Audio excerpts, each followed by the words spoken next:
ದಲಿತ ಮಹಿಳೆಯೊಬ್ಬರಿಗೆ ವಂಚನೆ ಮಾಡಿ ಮತಾಂತರ ಆಗು ಅಂತ ಒತ್ತಡ ಹಾಕಿದಂತ ಯೂಟ್ಯೂಬರ್ ಒಬ್ಬನನ್ನ ಬೆಂಗಳೂರಲ್ಲಿ ಅರೆಸ್ಟ್ ಮಾಡಲಾಗಿದೆ. ಮೊಹಮ್ಮದ್ ಹನೀಫ್ ಅನ್ನುವಂತ ವ್ಯಕ್ತಿ ಯೂಟ್ಯೂಬರ್ ಈತನನ್ನ ಅರೆಸ್ಟ್ ಮಾಡಲಾಗಿದೆ.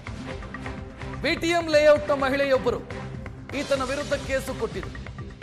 ಸಮಸ್ಯೆ ಅಂತ ಈತನ ಬಳಿ ಹೋಗಿದ್ದಾಗ ಸಮಸ್ಯೆ ಬಗೆಹರಿಸುವಂತ ಭರವಸೆಯನ್ನ ಕೊಟ್ಟು ನನ್ನಿಂದ ದುಡ್ಡು ಪೀಕಿಸಿದ್ದಾನೆ, ನಂತರ ಲೈಂಗಿಕ ದೌರ್ಜನ್ಯ ಎಸಗಿದ್ದಾನೆ, ನಾನು ನಿನ್ನನ್ನು ಮದುವೆ ಮಾಡಿಕೊತೀನಿ ಮತಾಂತರ ಆಗು ಅಂತ ಒತ್ತಡ ಹಾಕಿದ್ದಾನೆ ಅಂತ ಸಂತ್ರಸ್ತ ಮಹಿಳೆ ದೂರು ಕೊಟ್ಟಿದ್ದಾರೆ. ಇನ್ನು ಮಹಿಳೆ ದಲಿತ ಸಮುದಾಯಕ್ಕೆ ಸೇರಿದವರು.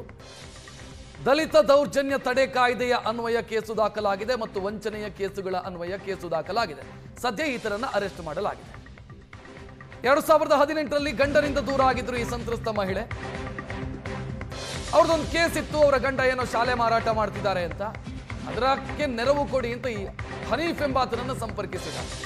ಹನೀಫ್ ಏನೋ ನ್ಯೂಸ್ ಚಾನೆಲ್ ಮಾಡ್ತಾ ಇದ್ದೀನಿ ಅಂತ ಕತೆ ಹೇಳ್ಕೊಂಡು ಓಡಾಡ್ತಾ ಇದ್ದಂತೆ. ಈತನ ಬಳಿಗೆ ಹೋಗಿದ್ದಾರೆ. ಸಮಸ್ಯೆ ಬಗೆಹರಿಸ್ತೀನಿ ಅಂತ ಹೇಳಿ ಈತ ದುಡ್ಡು ತಗೊಂಡು ನಂತರ ಲೈಂಗಿಕವಾಗಿ ಶೋಷಣೆ ಮಾಡಿ ನಿನ್ನನ್ನು ನಾನೇ ಮದುವೆ ಮಾಡ್ಕೋತೀನಿ ಮತಾಂತರ ಆಗು ಅಂತ ಒತ್ತಡ ಹಾಕ್ತಿದ್ದ ಅಂತ ಮಹಿಳೆ ದೂರಿದ್ದಾರೆ.